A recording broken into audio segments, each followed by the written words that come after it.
Part 1, Part 2, Part 3, and Part 4. Now look at Part 1. You will hear two students talking about university clubs and societies. First, in the exam, you will have 20 seconds to look at questions 1 to 7.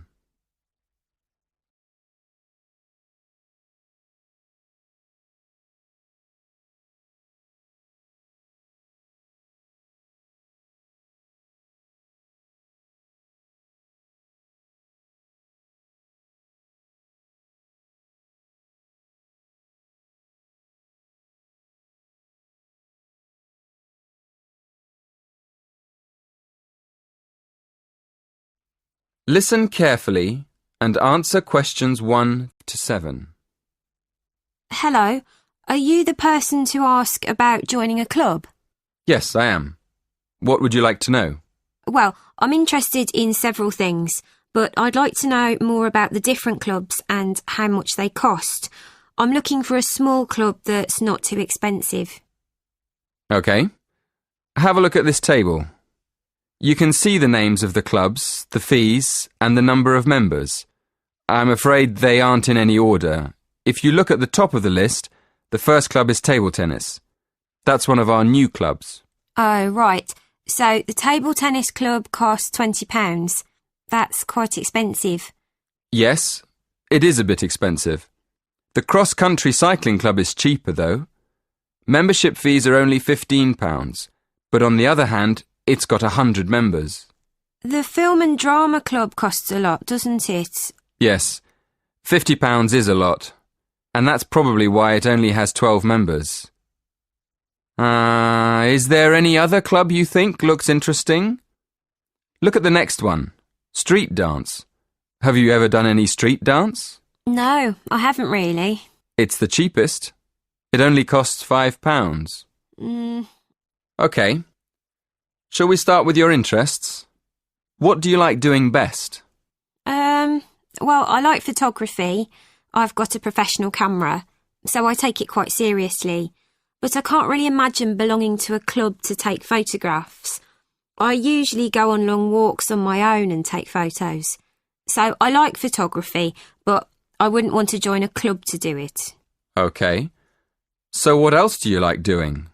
Running? Oh no, not running. I like walking, but I hate running. I'm afraid the running club isn't for me, or the cycling club.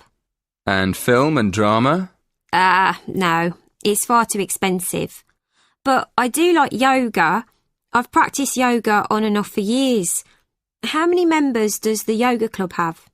It's always a small group. A lot of people sign up at the beginning of term, but they stop going after a few weeks. So they're left with a few regular members every year. That sounds good. I think I'd like to join the yoga club. And what about the contemporary dance club? Is it expensive? Contemporary dance? No, it's not expensive. £10 for the term. Do you like dance? Well, I've never tried contemporary dance, but I do like jazz and tap dance. How often does the group meet?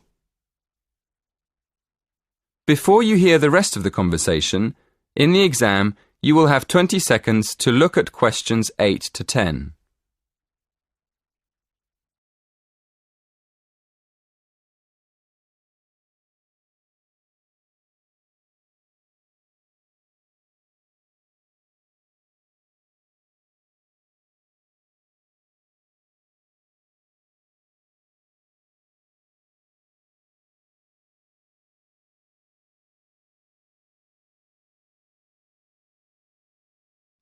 Listen and answer questions 8 to 10. So, can I have your full name, please? Victoria Mandeville. Mandavil? No. Mandeville. L-E. Thank you. And how old are you? 19. And your address? 57, Berry Gardens, Atherton Park, Manchester, M46. How do you spell Berry? B-E-R-R-Y? No, it's B-U-R-Y. Right. B-U-R-Y. And do you have a contact number? Yes, my mobile is 07942 573 279.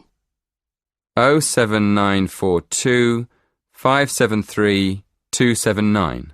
Yes, that's right.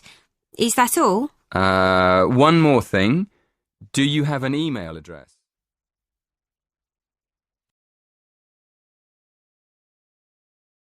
That is the end of part 1. You now have half a minute to check your answers.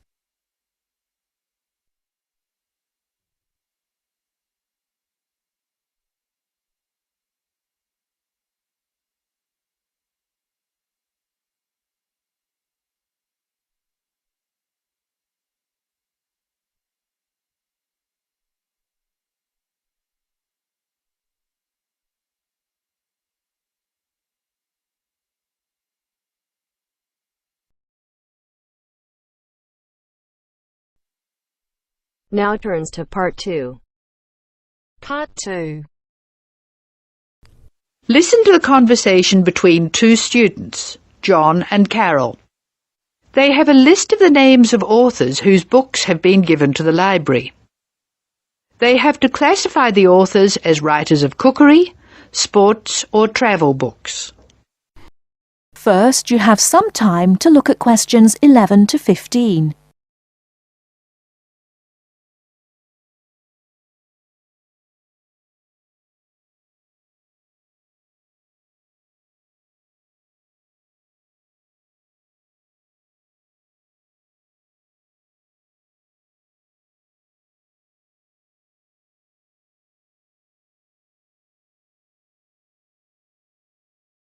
Now, listen carefully and answer questions 11 to 15.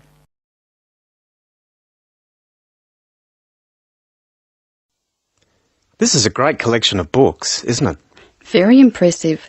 Who gave them to us? Apparently the donor was a book reviewer. There are a lot of books about sport. Here's one, My Life in Cricket. Well, that's certainly sports. Who's the author? Peter Adams. He also wrote Journeys Through Spain. Did he? Peter Adams writes books on both sports and travel, so S.T. is written against his name. Now we shall begin. You should answer the questions as you listen because you will not hear the recording a second time. Now listen carefully and answer questions 1 to 8. This is a great collection of books, isn't it? Very impressive. Who gave them to us? Apparently the donor was a book reviewer. There are a lot of books about sport. Here's one, My Life in Cricket. Well, that's certainly sports. Who's the author? Peter Adams. He also wrote Journeys Through Spain. Did he? Next one is Stephen Bow. He wrote Summer Barbecues, Cooking for Singles, Dinners by Candlelight. Anything else? No. Do you have anything by Pam Campbell? Wanderings in Greece, My Life in Russia, Travels in the Amazon, and Pam Campbell's Guide to a Successful Trip. Sounds like she got around. My next one is C. Ketzik. He has a list of books about football, the World Cup, Heroes of the World Cup, Playing with the Round Ball, Soccer for Everyone. That's enough. He was a one-topic writer. Ari Hussein, however, wrote about cooking and travel. His series of cookbooks is called Living and Cooking in Spain, Living and Cooking in China, Living and Cooking in Brazil. He's been everywhere. I've got a specialist here, Sally Innes on tennis. Here are some of her titles. Improve Your Serve, Tennis for Everyone, Tennis Forever. Before you hear the rest of the talk, you have some time to look at questions 16 to 20.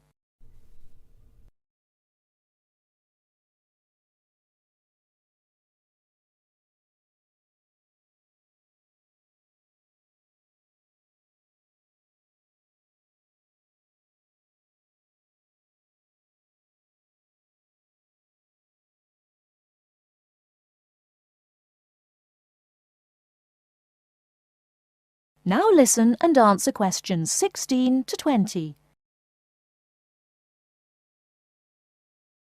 Sally Innes on tennis. Here are some of her titles. Improve Your Serve, Tennis for Everyone, Tennis Forever. Meg Jorgensen has 3 books, one in each category. Cooking for Health, Sport is Good for You, and Travelling in Australia. A varied talent. Who's next? Bruno Murray. He wrote children's books. A whole series called A Child's Guide to, and then the name of the city. Oh, you mean like A Child's Guide to London? Yes, that's right. He seems to have stayed in Europe. Ruby Lee, however, has just one book. It's called The Emerald Isle, and it's all about Ireland. Apparently she went around Ireland on foot. Jim Wells wouldn't like that. His books are all about motor racing. Nice photos of old racing cars. Don't you love the goggles on the driver? They do look strange, don't they?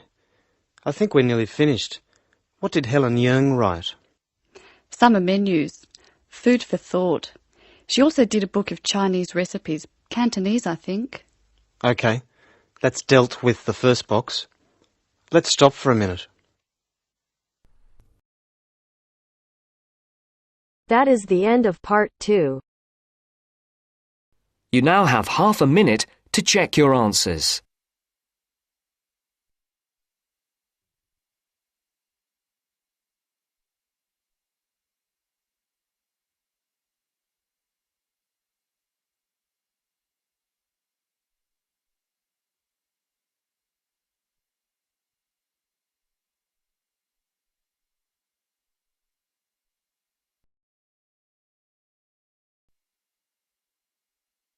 Now turns to part 3. Part 3. You are going to hear a conversation between a student and a tutor. First, you have some time to look at questions 21 to 25.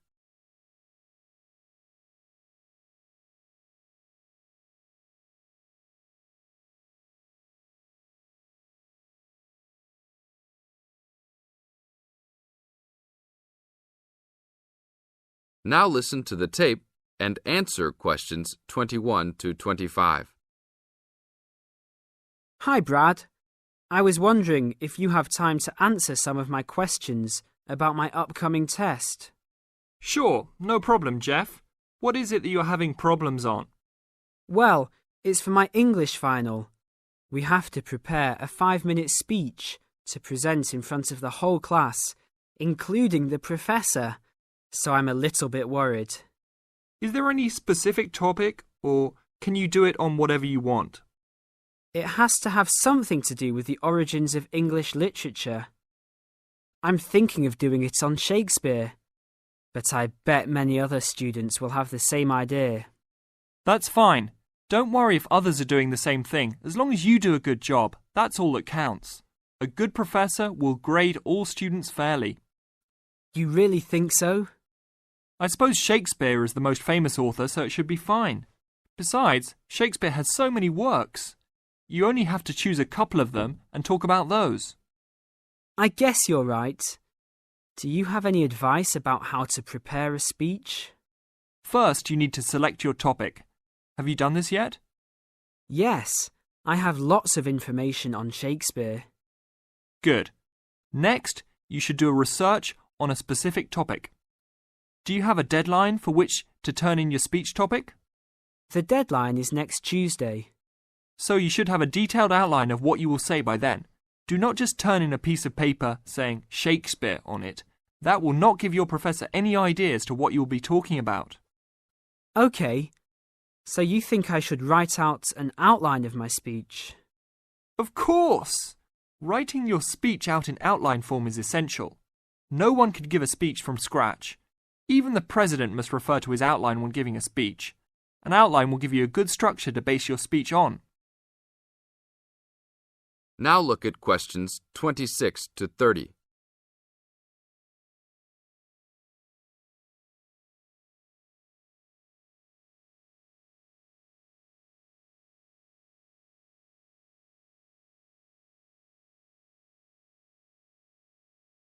Now listen to the tape and answer questions 26 to 30.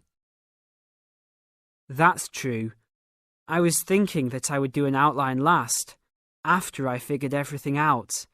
But I think your idea is better. What should I do after I have an outline prepared? You should then write the speech out, word for word, what you're going to say. This is so you'll have a firm idea of what you will say. It doesn't mean that the speech you will give will be exactly the same, but at least you have a fairly good idea what the final product will be. At this point, I can read it over for you if you want. Really? That would be great. I would appreciate that so much. No problem. Once you write it out, the next step is to practice giving the speech. At first, you can do it in front of the mirror, so you can see your expressions in your presentation. After that, you should practice giving your speech to some friends. I can listen to it for you too. That's a great idea. I really owe you a big favour then. Sure, you can do my Latin homework for me. Just kidding. Seriously, don't worry about it. I can help you with anything you need. So when is the speech due?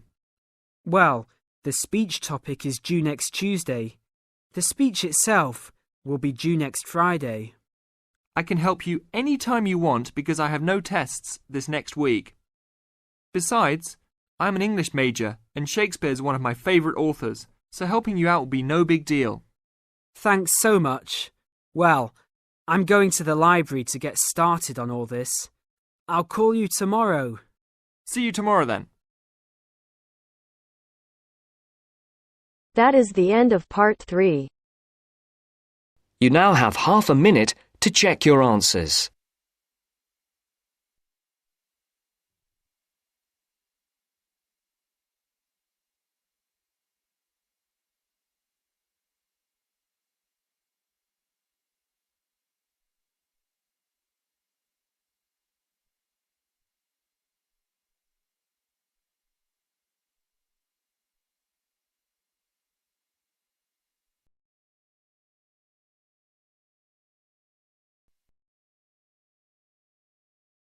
Now turns to part 4. Part 4. You will hear a talk about developments in public transport in large cities. First, you have some time to look at questions 31 to 40.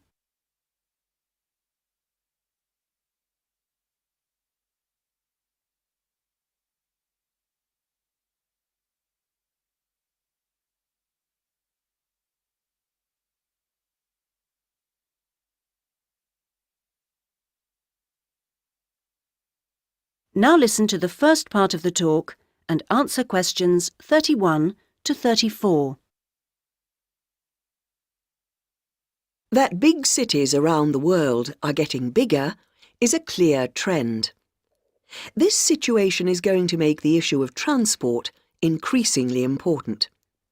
Cities cannot work if their people and their visitors cannot move around. This means that public transport is vital to the success of cities. And yet, private car ownership is increasing all the time. Can these two facts be contained in the same reality? Isn't the car slowly but surely strangling the city?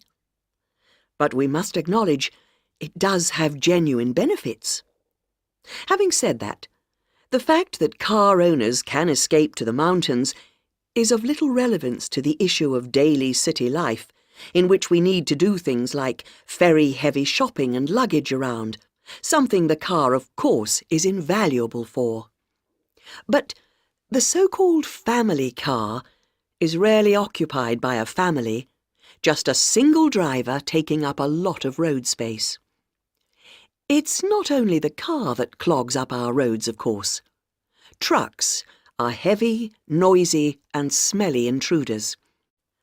But it's hard to persuade companies to opt for rail freight rather than road. They argue that it is cheaper and more flexible, and trucks are undoubtedly able to go when you want, where you want. The cost claim is false, however. Truck companies don't hold themselves responsible for the environmental costs they incur, nor are they keen to calculate the time spent on repairs or delays. So, This is our first challenge, the sheer volume of traffic. If we compare 3 developed and urbanised countries, we can see interesting differences. The UK, for example, has just over 20 million cars, 1 for every 3 people approximately, and nearly 3 million buses and trucks. These figures sound very high, but in fact the Netherlands, although only a little over a quarter the population, has more vehicles per head of population. Meanwhile, Germany, bigger than both other countries put together, actually outstrips either in terms of vehicles per head of population.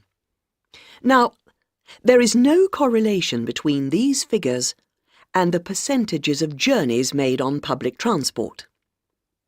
This means that the route to better public transport use is not abolishing the car, but rather making public transport better. Not surprisingly, where people can choose, they choose the thing they prefer, not the thing they don't. How do people judge public transport? Well, a major survey was carried out this year, indicating that there are many aspects, from clean interiors of buses to the proximity of routes to homes and workplaces. Fare prices is a complex issue and needs to be accounted with car costs. What people seem to find most frustrating is scheduling. If the route doesn't pass their departure point when it suits them, they'll drive instead. The issue of personal safety seems to have reduced in urgency with better lighting at stops and CCTV.